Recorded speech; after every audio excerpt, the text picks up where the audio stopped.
Tensión diplomática en Medio Oriente. 45 personas murieron y 200 resultaron heridas en un ataque israelí contra un campamento de desplazados en Rafah. Israel dice que golpeó con precisión un complejo de Hamas y anunció una investigación. La comunidad internacional se mostró horrorizada por el bombardeo. España entregará 1.000 millones de euros a Ucrania para defenderse de Rusia. En una visita oficial, el presidente ucraniano Volodymyr Zelensky se reunió con el primer ministro español Pedro Sánchez en Madrid. La visita se da mientras la situación en el frente se recrudece y la retórica bélica entre la OTAN y Rusia aumenta. Más de 2.000 personas quedaron enterradas en Papúa Nueva Guinea por un deslizamiento de tierra.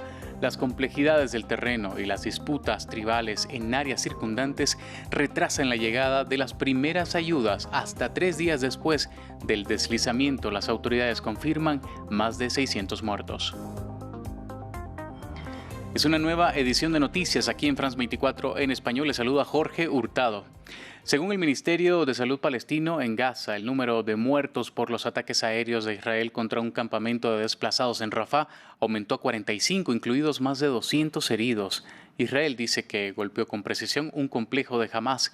El enviado de la ONU pide a Israel una investigación exhaustiva tras el incidente, mientras el alto representante de la Unión Europea para Asuntos Exteriores, Josep Borrell, aseguró estar horrorizado por el asesinato de decenas de desplazados, incluidos niños pequeños. Andrés Triviño tiene los detalles.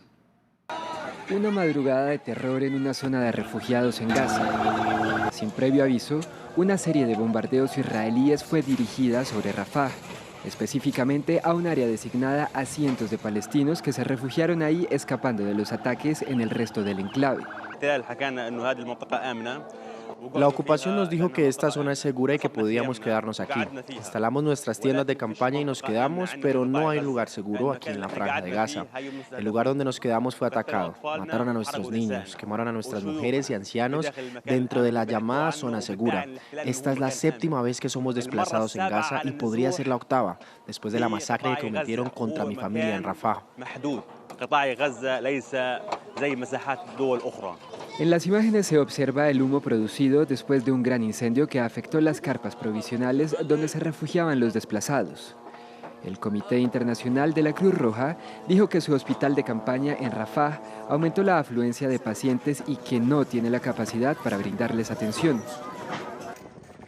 El ataque se produce tan solo 3 días después de que la Corte Internacional de Justicia con sede en La Haya ordenara a Israel detener inmediatamente su ofensiva en Rafah. Por su parte, el ejército de ese país informó que el ataque fue hecho con armas de precisión y que iba dirigido contra 2 altos cargos de Hamas, además de ordenar una revisión. Naturalmente, en una guerra de tal alcance e intensidad también ocurren incidentes difíciles. Algunos de los incidentes, como el de anoche en Rafah, son muy difíciles. Los detalles del evento de ayer aún están bajo revisión y estamos comprometidos a llevarlo hasta su conclusión. El ejército lamenta cualquier daño sufrido por civiles no involucrados durante la guerra. Los ataques israelíes en Rafah podrían obstaculizar las conversaciones de tregua en Gaza, según advirtió recientemente Qatar, país mediador entre Israel y Hamas. El ejército de Egipto confirmó la muerte de un soldado durante un intercambio de fuego con las fuerzas israelíes en el cruce fronterizo de Rafah que conecta el Sinaí egipcio con la franja de Gaza. Israel también confirmó el tiroteo y dijo investigarlo. La relación entre ambas naciones es tensa después de que las tropas israelíes se trasladaran a una zona conocida como el Corredor de Filadelfia y tomaran el control del cruce de Rafah. Ahora en noticias de la guerra en Ucrania. Un civil murió y 10 resultaron heridos tras nuevo ataque ruso contra la ciudad de Kharkiv, según el gobernador local. Por su parte, Rusia aseguró que tomó el control de otras 2 localidades.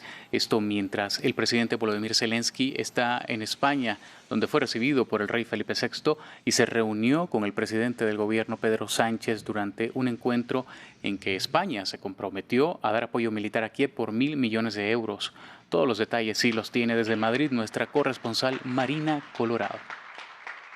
10 días más tarde de lo previsto originalmente por los avances de Rusia en la región de Kharkiv, el presidente de Ucrania está en Madrid, donde firmó un acuerdo de seguridad con España. De esta manera, Volodymyr Zelensky se garantiza el apoyo militar de este país europeo, además del suministro de armamento y el continuo entrenamiento de las tropas ucranianas en suelo español, por lo menos hasta que el país sea miembro de pleno derecho de la Unión Europea y de la OTAN. La ayuda española supera los 1.000 millones de euros, 3 veces lo que España había otorgado ya en estos últimos 2 años de guerra. El gobierno de Pedro Sánchez ya anunció el envío y entrega de varios misiles antiaéreos Patriot de largo alcance, además de 10 carros Leopard que estarán listos antes de que acabe el mes de junio. Además, España se compromete a mantener las sanciones económicas a Rusia y colaborar con la Corte Penal Internacional en la persecución de los posibles crímenes de guerra que haya podido cometer Rusia durante la invasión. Sánchez ratifica así el compromiso verbal de continuo apoyo que ya le había hecho a Zelensky en octubre del año pasado durante la cumbre de la Comunidad Política Europea en la ciudad española de Granada. Pero no es el único acuerdo de esas características que ha hecho Kiev. De hecho, ya los ha firmado con Alemania, con Reino Unido, Francia, Italia o Canadá como parte del plan de Zelensky de seguir recabando apoyos a 2 semanas de la conferencia de paz sobre Ucrania que se celebrará en Suiza. Las potencias occidentales deberían reconsiderar las restricciones a Ucrania para usar el armamento que suministran para atacar dentro del territorio ruso. Eso dijo desde Bulgaria el jefe de la OTAN, Jens Stoltenberg. El Kremlin respondió asegurando que la OTAN ya estaba en confrontación directa con Rusia y que la alianza militar liderada por Estados Unidos estaba intensificando el conflicto de Ucrania con retórica militar. Ha llegado el momento de considerar si será correcto levantar algunas de las restricciones impuestas. Y sí, por supuesto, si Ucrania no puede atacar objetivos militares en territorio ruso, entonces atará una mano a los ucranianos en su espalda y les hará muy difícil defenderse, porque son atacados desde el territorio ruso. En otros temas, más de 2.000 personas estarían sepultadas tras un deslizamiento de tierra en una remota región de Papúa Nueva Guinea el pasado viernes. La Organización Internacional para las Migraciones estimó el domingo que el número de muertos podría ser de 670, pero el Centro Nacional de Desastres actualizó la cifra a más de 2.000. Las complejidades del terreno y las disputas tribales en áreas circundantes retrasan la llegada de las primeras ayudas hasta 3 días después del deslizamiento. Veamos. Con los pies descalzos y usando palas, herramientas improvisadas, así como sus manos, estos aldeanos buscan supervivientes tras un corrimiento de tierras en Papúa Nueva Guinea. Aquí, en la provincia de Enga, decenas de casas han quedado sepultadas y se han perdido cientos de vidas, después de que parte de una montaña cercana se derrumbara el viernes durante la noche. En este momento hay muchos supervivientes aquí, madres, niños, y hay una escuela primaria que está enterrada, totalmente enterrada. Tenemos casas, autobuses, vehículos, hoteles, todo se ha ido, todo ha desaparecido. En este momento este barrio está pidiendo al gobierno que los reubique. Esta es una zona de alto riesgo ahora. Las labores de socorro se ralentizan a causa de carreteras dañadas y la inestabilidad del terreno. Otra dificultad a la que se enfrentan los equipos de rescate que tratan de recuperar los cadáveres es la reticencia de algunos familiares a permitir que la maquinaria pesada se acerque a sus seres queridos. La ONU está ayudando a establecer centros de evacuación para los desplazados y está preparando suministros de socorro para su distribución. Por su parte, la vecina Australia ha declarado que proporcionará ayuda. De hecho, hemos proporcionado ayuda para que funcionarios de su centro de respuesta a desastres llegaran al lugar del incidente en el transcurso del fin de semana. Y seguiremos trabajando muy estrechamente con el gobierno de Papúa Nueva Guinea sobre la mejor manera de prestar asistencia en los próximos días. Australia ha dicho que va a enviar aviones y otros equipos al lugar del desprendimiento. Y comenzó la temporada de escaladas en el monte Everest. Más de 600 escaladores y sus guías ya se encuentran en la cima tras dejar el campamento base. Hace unos meses, debido a la presión medioambiental en esa zona, la Corte Suprema de Nepal ordenó al gobierno limitar el número de permisos de montañismo en el Everest y otros picos de la región. Nepal actualmente otorga permisos a todos los que solicitan y están dispuestos a pagar $11,000 para escalar el Everest, que es el pico más alto del mundo, ubicado a 8.850 metros sobre el nivel del mar.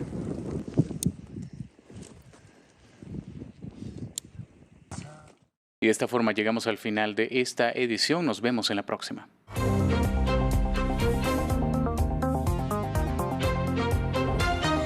No es fácil ser madre trabajadora en Alemania. Esto se debe, en particular, a la escasez de puericultores, porque cada vez son menos los que se interesan por las carreras relacionadas con la primera infancia, según este educador.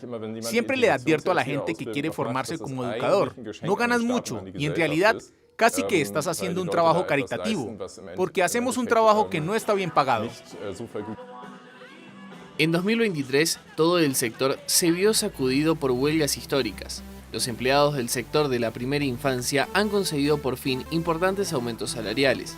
Pero el reto continúa. En algunas regiones occidentales, que tienen la particularidad de ser densamente pobladas, hay una escasez flagrante de cuidadores de niños. Según la Fundación Bertelsmann, en 2025 habrá un déficit de 113.700 empleados cualificados en el sector en todo el país.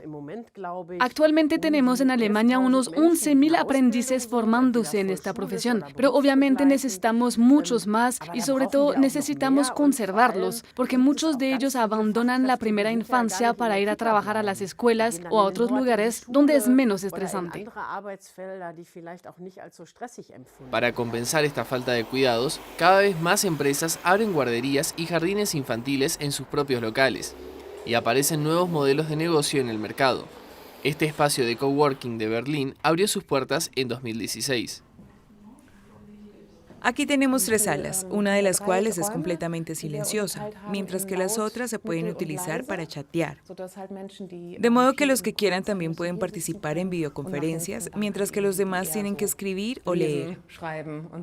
Silvia Steude ha creado este lugar donde los padres pueden trabajar, pero sobre todo confiar sus hijos a un educador durante unas horas. Noam y su madre pasan allí unas 4 horas al día, 3 veces por semana.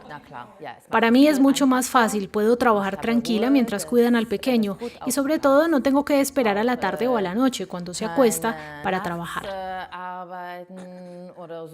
Sin embargo, esta oferta está reservada a unos pocos privilegiados. Una hora de niñera cuesta $16 para los afiliados, además del alquiler del espacio de trabajo.